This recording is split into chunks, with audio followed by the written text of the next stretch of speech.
Welcome to our last session of Anglicanism 101 here at Prince of Peace. And I have the distinct pleasure of introducing Laura Walton. ODT, so we have two ODTs here today. And Laura is the Canon Administrator for the North Deaneries of the Diocese of Toronto, which includes us. And a business person who helps guide small business startups. She's the Rector's Warden and Treasurer for Holy Trinity Clearview, which is in Duntroon, right? In the diocese, she volunteers as a member of the Diocesan Response Team, Synod Council, and is the Children Ministry Network Coordinator. She's chaired, at General Synod, she's chaired the Local Arrangements Committee, is a General Synod member, currently chair of the General Synod Planning Committee. On the Provincial Synod, she serves as its, don't do it, okay. Prolocutor. Prolocutor or prolocutor? Either. Prolocutor. Okay, serves as its prolocutor. Either way. I am sorry, which is kind of like the chair, right? Yes, it's like the Archbishop, yeah. Okay. What exactly a Canon Administrator does is something I'm going to leave for Laura to explain. And I think Laura is going to start us off with that moment of prayer. Thank you, Lisa. Let's have a quick prayer. Lord, as we gather here, we thank you for the opportunity for fellowship, friends, and family. We look forward to our time together where we can learn about your church and all the ministry opportunities it brings. We ask that our souls catch the wind of your spirit as we move forward in our work together, doing ministry in our parishes and the larger Anglican church outside our doors. In Jesus' name, amen. Amen. Well, that introduction wasn't meant to sound like I do a lot. It was more an example of the governance structures in our churches and what is available to us in ministry opportunities. I'm not a public speaker, so I'm going to read notes, but if you have any questions, just jump in, interrupt, no problem at all, and I will do my best to answer them. So welcome to Anglicanism 101, the wonderful and wild world of governance and decision-making. I know governance can sound like a dull topic, but the reality is that the Anglican Church is quite interesting when it comes to our structures and processes. From being part of the worldwide Anglican communion to how we do things in our home parishes. As I said before, please interrupt me or ask any questions that you have, because some of the terms, such as prolocutor or prolocutor, aren't regular terms we use every day. It took me a bit of time to decide how to begin this. So do we start an Anglican communion and work our way into our parish, or the parish and work our way up to the Anglican communion? So this is our next slide. It's easiest to begin in our parishes. Our places of worship have a governance structure that is critical to how our home churches run. Churches are not just here for Sunday morning events. It's a 7-day-a-week responsibility. It's a place for church family, mission, and ministry.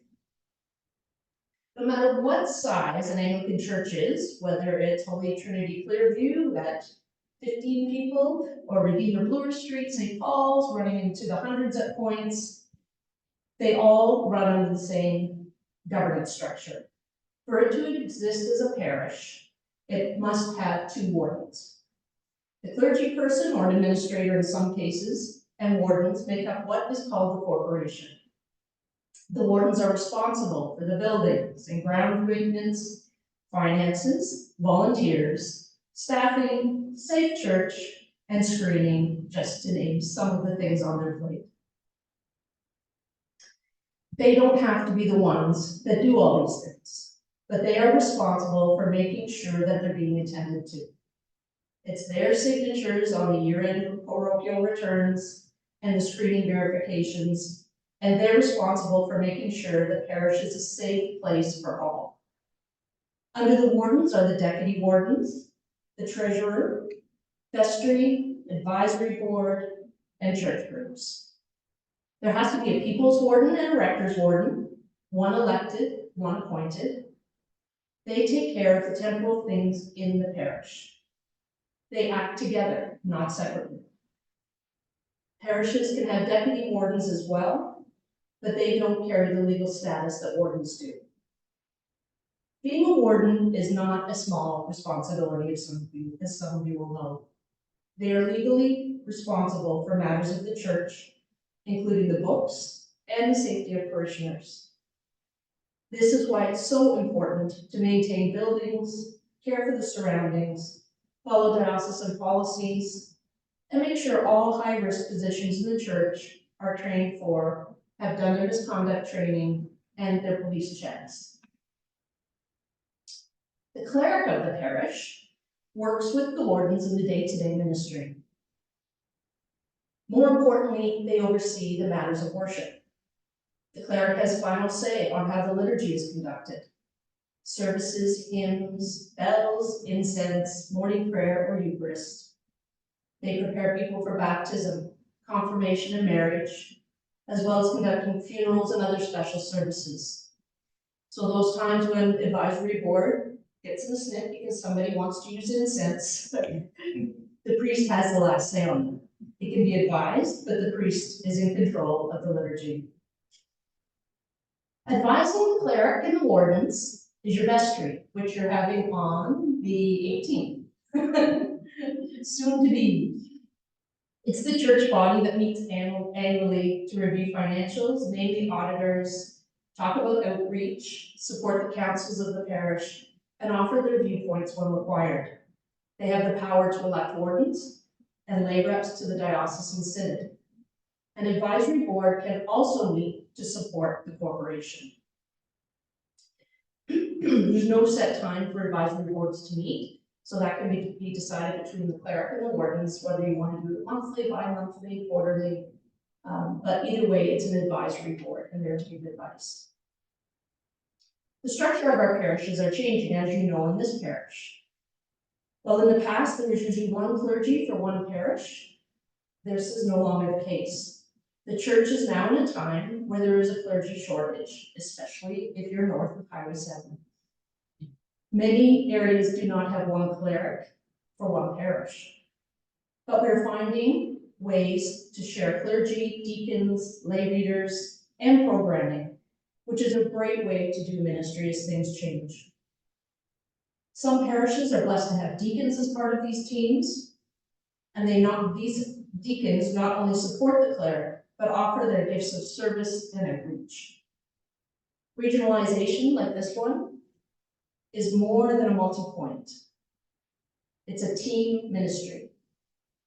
Regionalization is an added level of governance and decision-making as it shares not only clergy, but also its programs and outreach.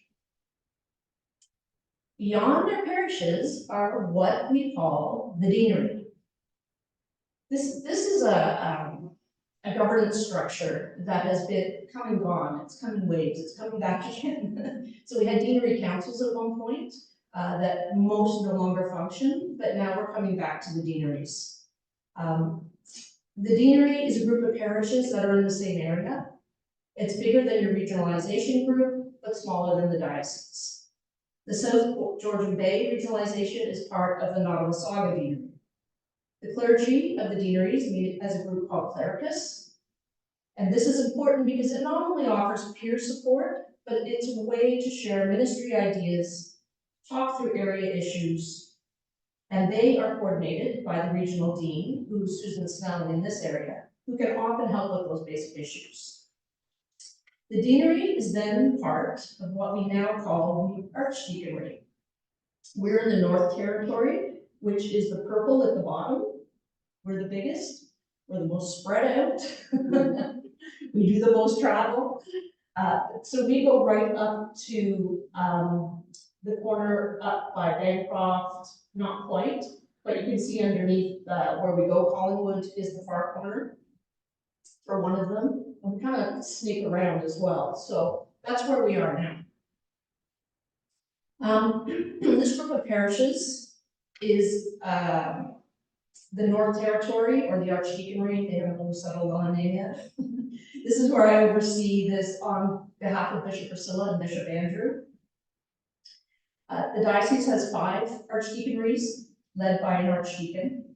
In my case, because I'm not a cleric, I have the title of Canon Administrator, which does the same work as an archdeacon and often gets called archdeacon. We don't argue the point anymore.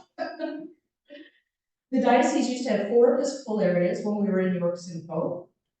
Our new territory is made up of 34 parishes that populate our diocesan north, and I deal with insurance, grants, ministry programming, intervening and advocating on behalf of the parishes and congregations for any support they might need at the diocesan level. This type of ministry is not done in every diocese. Diocesan structure will vary from place to place. The Yukon, Moosonee, and the Arctic are very different. They have parishes where there's fly-in ministry only.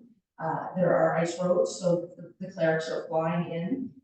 And often they will have a lay person leading services when there's no Eucharist.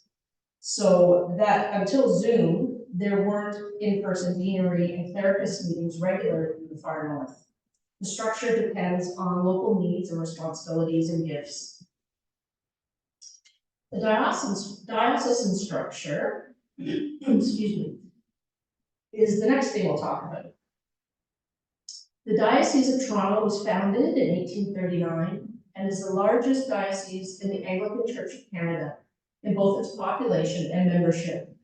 It's 6,000 square kilometers, and it goes from Mississauga to Brighton, then north to Collingwood, over to Haliburton. 376,000 people in the diocesan borders identify as Anglican, and we have 54,000 on our parish rolls in the diocese. Toronto is diverse, ethnically, culturally, language, rural and urban, theologically. We have Chinese, Filipino, French, Hispanic, Japanese, and Tamil congregations. We border on 5 of the 6 other dioceses in the Ontario province, as you can see on this map. The old lines are what we used to be with the areas, so York, Simcoe, Trent, Durham, which no longer exist, but the outside boundaries are the same. And you'll notice that we have Algoma to the north, Ontario to the east, and then we meet Niagara and Huron on the other side. The land on which we gather is the traditional territory of the Huron-Wendat, Haudenosaunee, Anishinaabe, terrible, Ottawa, it's like saying prosecutor. Ottawa, Mississaugas of the New Credit, Mississaugas of Scugog, Hiawatha, Curve Lake, and Alderville First Nations, and the Métis Nation. This is the whole Diocese of Toronto. It was the subject of many treaties and covenants, as it says on our website. Our Wasaga deanery is on the land of the Anishinaabe, Ojibwe, Ottawa, and the Potawatomi nations. We are part of the Three Fires Confederacy, Treaty 18 of the Saugeen Ojibwe Nation. So what does this all mean for governance? It means there's a lot to do in the Diocese of Toronto. It goes beyond clergy, regional dean, and archdeacons. We are episcopally led and synodically governed. We can go on to the next one, please. This means we believe that the Holy Spirit is active in the lives and voices of all people in our diocese, and the authority in the church is grounded in baptism. Being episcopally led means our bishops lead the diocese. They are pastor to the pastors. They share their vision, and they work towards unity. This includes our diocesan bishop, Andrew Asbo, who's on your left, and 2 suffragan bishops, Bishop Kevin Robertson and Bishop Priscilla Shaw. All 3 bishops oversee the archdeaconries with their archdeacons. The bishops oversee placing of clergy in their parishes, licensing lay people, approving training. They take care of human resources, hiring and firing, moving clergy from one church to another as needed, and helping congregations deal with transition or conflict.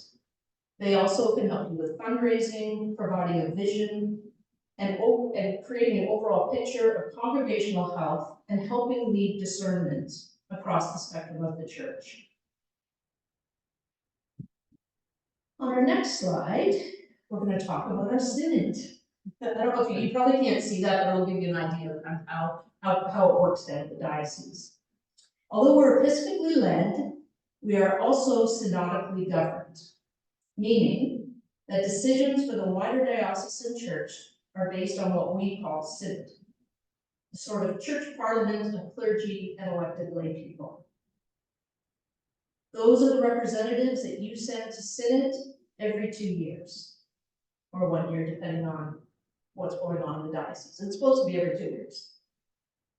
Clergy automatically attend if they're in a parish, and every parish sends a representative based not only on the vote by your vestry, but also dependent on your parochial church returns that go into the diocese. The number of representatives is based on the numbers that, it's a formula they use that goes with Sunday worship numbers and trying to think what else, income, and there's a formula they use those. So some places will only have one, other places, like the bigger parishes like Redeemer or St. Paul's Brewer Street could have 2, 3, 4, depending on what their numbers are. Synod means that many decisions are made democratically while looking to the bishops for guidance and a focus on unifying the church. The bishop consults with the representatives at synod, the clergy and laity, on matters of policy. So the church is governed by, more words, constitutions and canons. It's basically the rules of the church. This directs clerics and lay people within the structure of the diocese and within their home parishes. The synod is every 2 years, but the synod council then is set up to meet between those 2-year meetings, so you always have governance going. There's always decisions being made that not everything can wait every 2 years. It's not a quick process as anything in the church sometimes. The synod becomes synod council between meetings, and they govern on behalf of synod during those times. They work with the staff down at 135 Adelaide, which is our head office, to help manage audit, finance, HR, property, and risk and governance. So when you have things coming in from your parish, it will often go through me, and then it's going to these particular places. So risk and governance is a big one, because that's where a lot of our leases go, and when things that need approval from a legal standpoint, there tends to be multiple lawyers that give their time to the diocese. Property is another big one, which also deals with leases, sale of property, buying property, cemeteries, and you can imagine with the size of our diocese, how big that job is. They have 2 people in that department. So I always say to people, when you look at this, it's important to know that while it's supported by a lot of volunteers, there's very limited staff. I often hear, well, what do they do for us down at 135? And I think, actually, they do quite a bit. They also manage our finances. So if you have investments at the diocese that we were talking about, those investments have to be managed. Because we're all the parishes that have investments are in the same fund. So we do that all together, but that has to be managed by somebody. So it's a really busy job. And when you think we have over 200 parishes alone in the diocese, and that's not congregations, that's just the parishes themselves. That is HR, who are 2 people plus an admin, who are dealing with clergy, lay staff, as well as anything else that I always say they're always putting out fires. So we get to say, I didn't get an email back. That's a lot of the time why. There's a lot going on. But they're wonderful. If you need help from people, they are more than happy to get back to you. It just takes a little bit of time sometimes if it's not a high pressing matter for them. Although it is for us sometimes. We're not always on the same page on that. Yeah, this is what your allotments go towards. So when we talk in budget about allotments and stipend, HR process all of payroll as well in finance, so they take care of all of that. The allotment itself is a horrific calculation that is taken on a 3-year average. So when you see, here's our allotment for the year, that's what the allotment's going to support, the bishop's offices, but these groups as well in the diocesan structure. So I think we've covered that. So the next place we move is looking at the ecclesiastical province of Ontario. The province of our province, the ecclesiastical province, is the only ecclesiastical province in Canada that almost matches the borders of our political province. It covers most of the geographical province of Ontario, as well as a small part of Quebec. It's one of the 4 provinces within the Anglican Church of Canada, and it's made up of 7 dioceses. So we are the blue spot down at the bottom. That's Ontario. And the other ones, you can see Rupert's Land, they're quite broken up over province, but ours pretty well, which is match the borders, which is really helpful when we're dealing with the province itself on political matters. We are made up of 7 dioceses, which is Algoma, Huron, Moosonee, Niagara, Ottawa, Ontario, that's the Diocese of Ontario, Ottawa, and Toronto. This area is governed by our Metropolitan, Archbishop Anne Dramond, who is also the Bishop of Algoma and Moosonee. And Moosonee right now, although it's a diocese, it is structurally different because they were on the verge of bankruptcy. So the rest of Ontario, the ecclesiastical province, kind of took them under the wing. So retired primate Fred Hiltz is there. He ministers in Moosonee on behalf of Archbishop Anne, as well as Bishop Victoria Matthews, who's a name you might recognize from way back. She's in the cathedral there and is also trying to do ministry in the north areas. Again, clergy shortage, flying ministry, and far between churches a lot of the time. So, but they are hoping to come back as a full diocese with their own bishops as they look at funding. The ecclesiastical province of Ontario gathers clergy and lay people together from the 7 dioceses to work collaboratively on areas of common interest. So they focus on theological education, which includes the colleges like Trinity and Wycliffe, but also Huron, which is at Western. They have St. Paul's, which is in Ottawa, and I just went blank on the one up in Sudbury. Laurentian? Not Laurentian. I don't think so, blank on it. But anyhow, there's not just the 2 main Toronto ones, it's broader than that throughout the province. They encourage new vocations, and they encourage people to discern their vocations to ordained ministry. They look at contemporary issues such as homelessness, elder care, creation care, truth and reconciliation. These are all areas where there can be collective action within the 7 dioceses. It also has a secretariat that has representative from each of the 3 political parties, so they can work with the government on items of importance to the province. They work on things such as with the Bereavement Authority of Ontario that govern all our cemeteries. They dealt with counselors in the sense that the lines between being a clergy person and being able to counsel and a trained counselor. So they worked on discussions with that. Historical buildings is another one.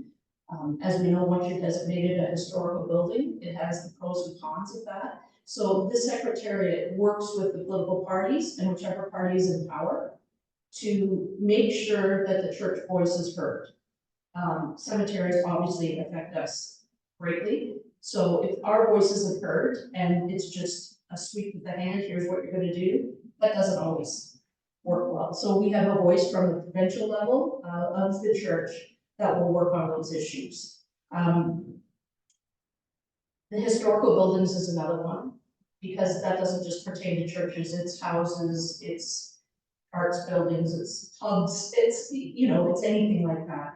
And when your hands get tied, it's difficult. So having that voice at Queen's Park is a huge help. Doesn't always work, but it's good to be heard. We also collaborate with the other churches, the Roman Catholics and the United, when we're actually talking about these things, because it affects all the denominations. With the schools that I was speaking about, the theological schools, we support them, the province supports them both financially and in advisory capacity. The synod itself meets every 3 years with an executive council meeting twice a year between those synods. The money is given from the diocese, 7 dioceses, and it's put into a pool, and then that money is divided specifically for theological education, so we can support that. So our discussions around this, that is actually our focus in the last triennium, is vocations, and with the dwindling, the smaller number of priests, how do you do church? How do you use your lay people and deacons, and how are we able to do ministry in new ways, which comes in hand with our regionalization. How do we do it in ministry? The next level of our governance, we have lots in this church, is our General Synod. And General Synod is the national body that governs the church.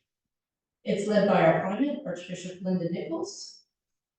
The General Synod of the Anglican Church of Canada is the chief governing and legislative body of the Anglican Church of Canada, also called the ACC. It's the only Canadian representative at the Anglican communion level, the worldwide level.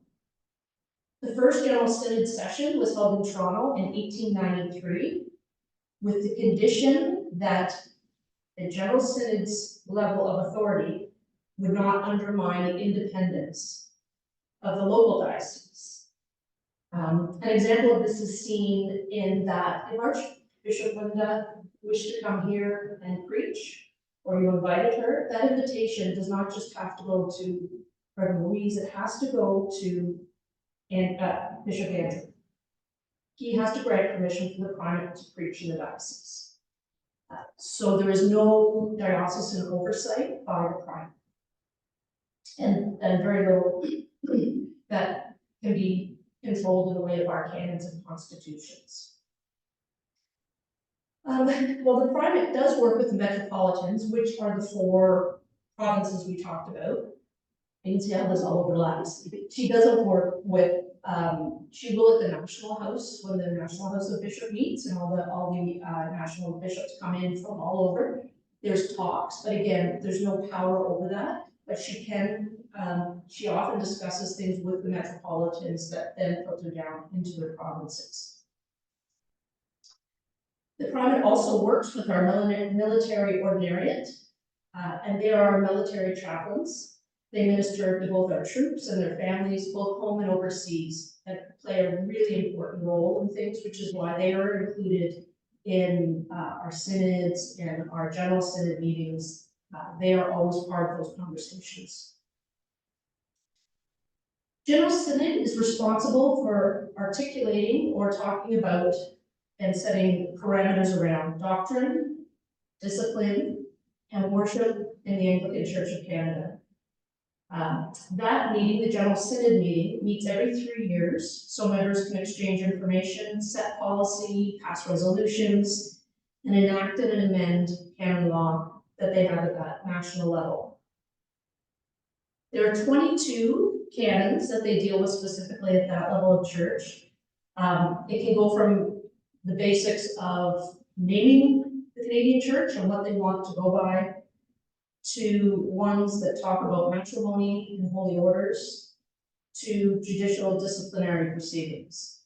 So this is a whole other governance level, but if someone is disciplined in the diocese and feel they're wrongly disciplined, they can take that to the provincial court in the ecclesiastical province, and there are also ways that they can go to the General Synod to appeal disciplinary items.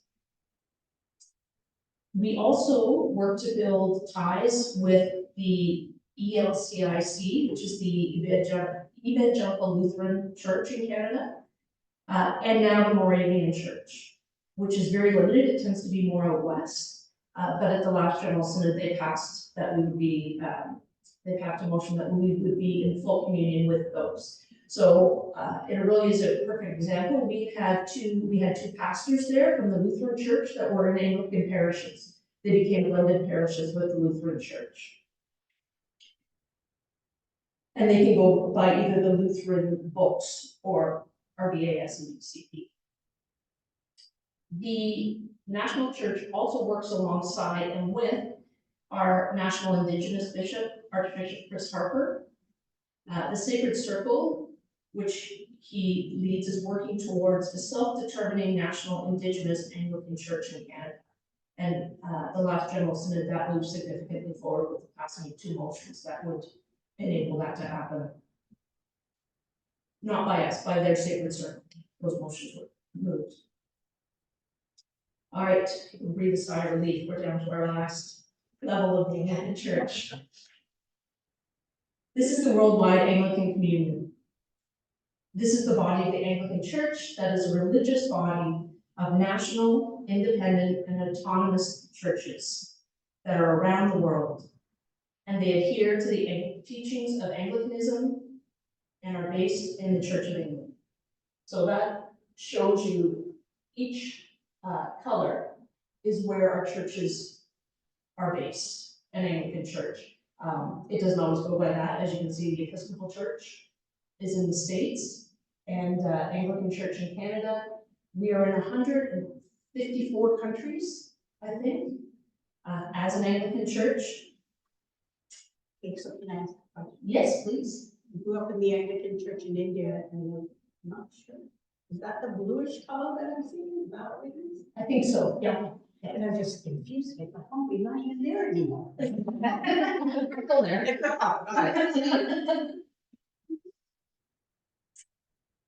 And each church stands on its own as a national church. We are united by a common loyalty to the Archbishop of Canterbury in England, who is Archbishop Justin Welby, as its senior bishop, and by general agreement with the doctrines and practices that are defined in the 16th century by the Book of Common Prayer. The Anglican Church around the world acknowledges 3 orders of ministry, which is bishops, priests, and deacons. The bishop is the chief administrator of the church, and the highest figure in this position is the Archbishop of Canterbury. The Anglican Communion has 42 provinces, autonomous provinces, that have their own primate and their own way of governing. None of it's cookie cutter. So what you see in Canada, that structure will not be seen in the States or in England. They're similar in many ways, but also reach their own ways of doing things. These provinces may be a national church, so that would mean Canada, Japan, each have a national church or a collection of nations, which we see in the West Indies, Central Africa, and Southeast Asia. There are controversies that have developed over the decades that threaten the unity of the communion. And again, as with the primate, Justin Welby, Archbishop Welby, does not have power over the individual provinces of the communion. Again, it comes by talking, discussions every 10 years when Lambeth happens, how we move forward, but he can only suggest, and Lambeth can only suggest, how we act within our own national and provincial and diocesan churches. So some of those things that have threatened the unity of the communion has been the ordination of women, not only to the diaconate, but also to the priesthood and the episcopate. Having Victoria Matthews was the first female bishop in, I don't know if it was Canada, it was Ontario for sure, I think, which wasn't that long ago, I think it was 30 years ago.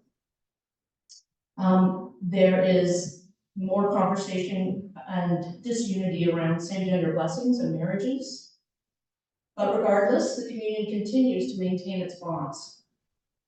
The discussions continue and the work continues. Although a church can be sanctioned from attending meetings with the communion if they do not adhere to the discussions coming out of places, conversations like Lambeth, there are no sanctions that can be put upon a particular church in the communion.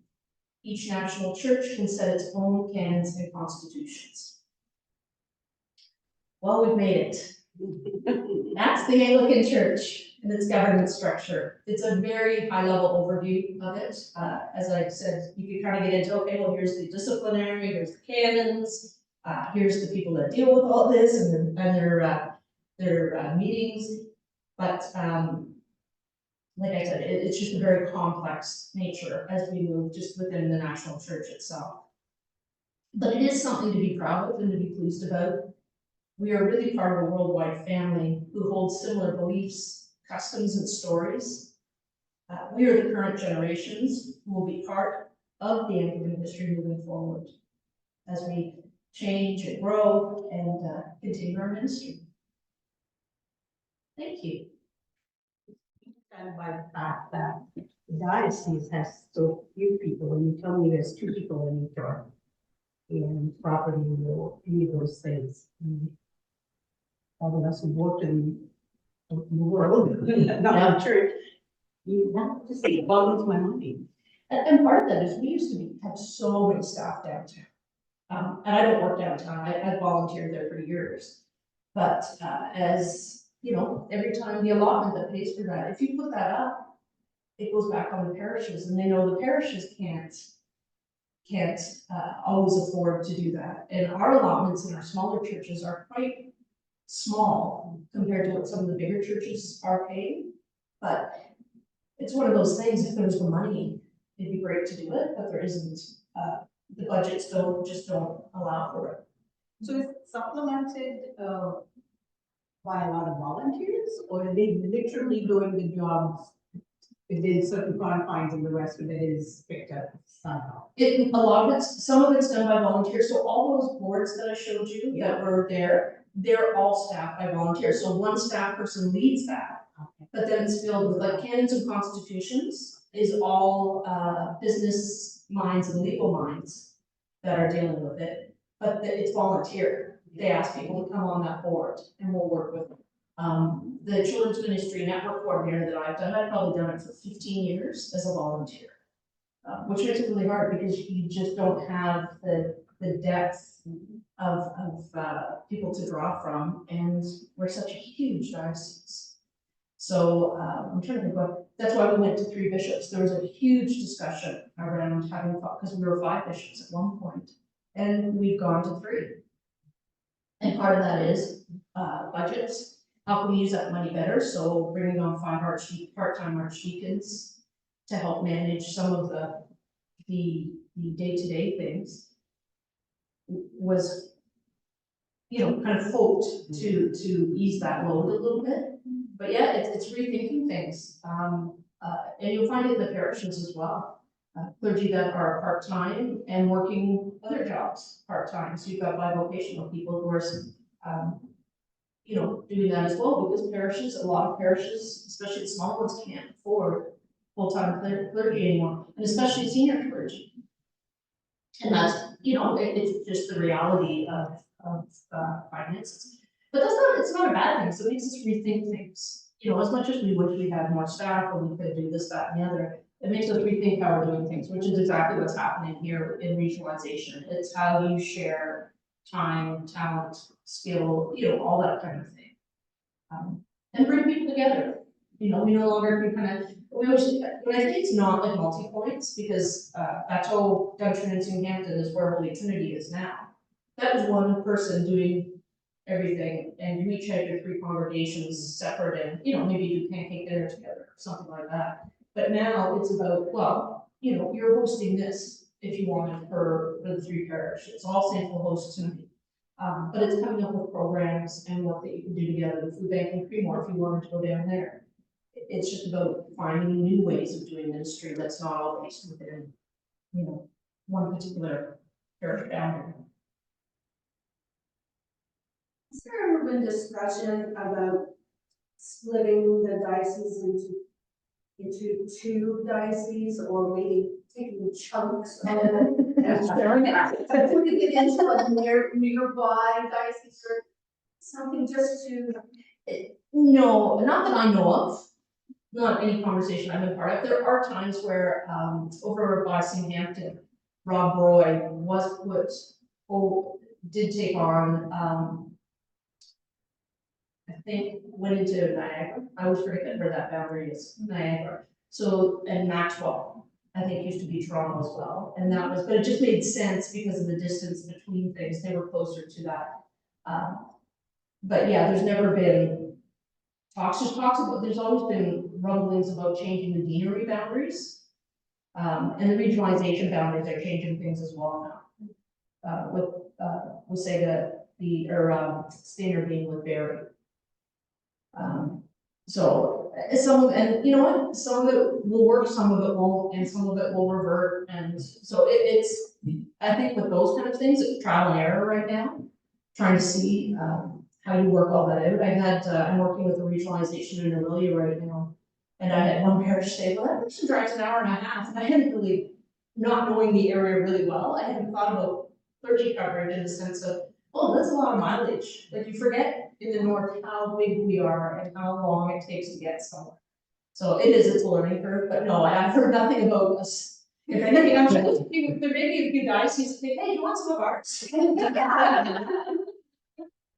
And we are very blessed in many ways with our structure at 135, because a lot of places come to us to say, how are you doing this? What's your sexual misconduct policy? What are you doing for the legalities here? There's a lot of sharing between the chancellors, which are our diocesan lawyers. Because a lot of the smaller parishes just don't have that depth of staffing. HR is another one. We're as much as it's small, they have a wealth of knowledge that often will be shared at the provincial level. So there can be at least some support for people saying, here, we've done this document, so if you want to modify it to suit your diocese, you don't have to start from, the ground and go up. So I see that when I go in to look for documents and things like that, I see the benefit of all of that. Can you just briefly speak about where's the resource? We look about ministers and the lack of ministers. Okay. Where's the resources for our ministers? So there's two main sections on the diocese website. There's one for wardens. I haven't phrased my question. Okay. So when you're in the working world, you have an HR department. These people are there to help the employees, the management, and coordinate all of that. Yeah. Be a resource to make the mission and whatever else of the company to fruition. Where does that resource lie for people like Louise and Michael and everybody else? It probably lies in different places. So as Lisa can tell you, Clericus is a place to kind of share the goods and the bads that are going on in your parish ministry. There's always a connection to the bishop's office. So if all of a sudden there was a crisis here for, a good example is Trinity Berry, who just had the break-in. So when that happens, what does Simon and Amy do? I actually saw it on Facebook on one of the news things. I got in touch with them, but within minutes they were in touch saying, okay, we need the insurer, we need to go to the CEO, we need to let them know this happened because it's significant damage, that kind of thing. Now, if it was a pastoral matter, same thing. If they find me, or if they can find the bishop's office, or they can call HR and say, I have an emergency, like this can't wait. They'll be resourced. We also, for legal things, we have a lot of things that HR does now that they may not be, rather than calling up our diocesan lawyer for, smaller things. There's actually a resource now that the parishes can use that will give you free legal advice. And that's all built into the allotment. So you can, if you have a question about something that's you're not sure about, they'll say, oh, here's the number, just give them a shout and they'll get back to you and give you some proper advice on this, and if it needs to go to the next step, then we'll do that. The volunteers holding up the church. Mhm. I think Yeah. what I was getting at is burnout. Yep. So where is that people who have like-minded issues that are dealing with burnout, and we want to help them, is there a centralized place that they can go to? It's being funded and it's being taken care of, and it's not just spoken about, but actually happens. So the EA program that we have is fairly strong.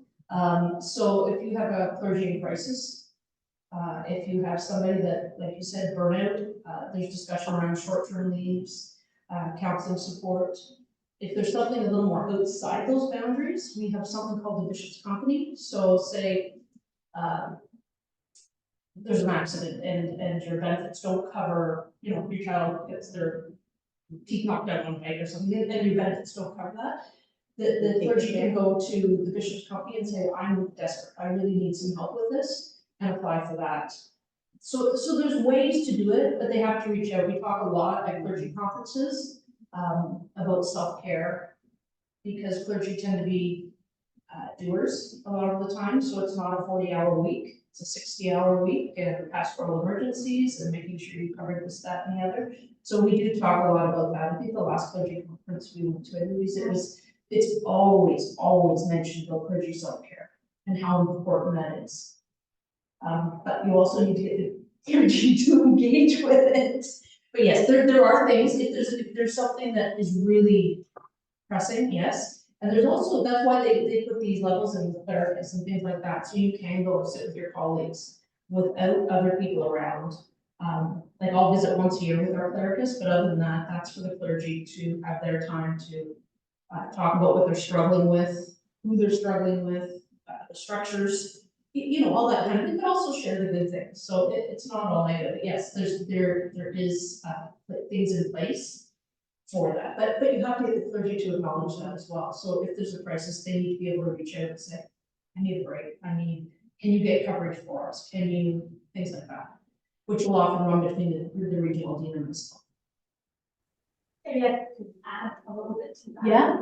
So, because I think what Carol's asking for is support and coaching and encouragement of clergy rather than fixing problems that have happened. Oh, okay. Before the problems happen. Yeah. Right? So in addition to therapists, as in our region, so I have the colleagues of Sharon and Lorna and Michael.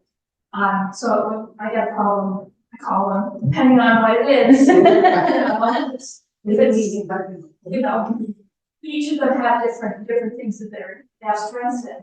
And they are all support, and then I'll support them. So for example, Sharon had an opportunity to go on a last minute vacation, so I'll be at pre-mark this Sunday, right? So that kind of encouragement. I also have a personal little group of clergy support people who support me. I meet with them on a monthly basis, and we have conferences.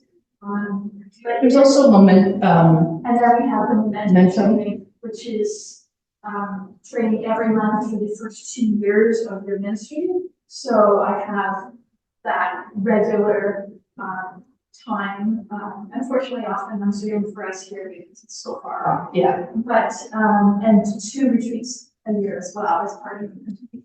And then when a clergy starts a new position, they have something called Fresh Start, which is again peers working together to support each other in their ministry with the message program. So there's quite a lot of things to support clergy, but I think to Laura's point, you have to actually, you know, participate and be available. And sometimes, you know, you want to do something else, but you really have to believe in momentum training, right? So And I think they've made that mandatory. Is it Fresh Start and Momentum are both mandatory? So it's saying you don't have an excuse. You can't say, well, I have this time. It's like, no, that's your expectation when your bishop wants you to be there, but it is for that. Just the, you know, all the training and everything that everyone invests in it. And if we don't keep making sure that they can stay the course because of whatever, we're just as much responsible for that part of the church being sustainable and growing. That thing. How would one volunteer? One was going to actually volunteer some hours to bring something to this. Where would you advise Depends what you wanna do. I'm gonna give you a list of this church, and I would, that's my passion, is to help people. And so, I'm just looking for ideas. So if you have a particular set of skills, a skill set, there are lots of things. So we have people, that lead our HR group that are HR specialists that have volunteered from different levels of business. Finance, the same thing. If you're a CPA, there's just so many places that you can volunteer. So it's all based on your skill set, what level of church you want to be at. Do you want to work at the diocese, parish level? Do you want to do something? Provincial and general synod are a little bit tougher, simply because they meet less often and you have to be elected through your synod to go to those. But there are, again, even at the general synod level, they're always looking for people on their pensions, on their, all that kind of thing. So there's lots of work. It's just asserting what you want to do. Very few, I've never seen a volunteer told no. I think I need to add one more thing, that I think the other people who support the clergy are the congregation. Yes. And especially the rector's warden, who told me on Sunday, you are taking your day off tomorrow, aren't you? That's why I'm very important to get lost. And then you go, and it's such a break. No, it's been on my email. But the congregation also needs to look after its clergy, which is something that happens so well here. But it doesn't in every parish. Yeah. There's a lot of places that, not a lot, I shouldn't say that. There are places that just the expectation is the clergy takes on everything. Kind of the old adage of father knows best or mother knows best or however you want to say it. But that, again, life is just busy. We're no longer just a Sunday church. Not that we ever were, but it is more and more away from Sundays into what are you doing during the week? It's a much bigger picture than it used to be. So I think too, and that's probably what Momentum and Fresh Start talk about a little bit, is you have to kind of set boundaries as a parish priest coming in, have a good, strong rector's warden and people's warden that work well together, and they're willing to share the load. It's more about sharing the load than just handing it all to the priest and saying, okay, well, go ahead. So often people say, oh, there's a new priest coming in, they're going to put bombs in the pews, they're going to make sure our finance, we're gonna do fundraising, we're gonna do this. And, it's right, but it's one person. I was at Synod and somebody at dinner said something like, we haven't had a minister for 3 years, but when we get one, everything's gonna be fixed. But it must be okay if they've got 3 years, they're obviously still. Self-sufficiency, it's not a good way to be all the time, but sometimes. And it was different when I arrived here because it was after COVID, right? And things had been a little disrupted, whatever stuff. And people came to me and said, can we do this? That we did before, can we do this? And I just kept saying yes. And everyone stepped up and did it. Two little bucks maybe, but everyone in this congregation works together. Like more than half of the people in this congregation volunteer or minister in some way in this congregation. It's very strong. And so, yeah, the fundraising got done, but that, I didn't even go to one fundraising meeting, did I? No. I like my quote I got from your fundraising. Yeah. That's it. It's again, it's team ministry, right? It's not just all on their shoulders. It's team ministry.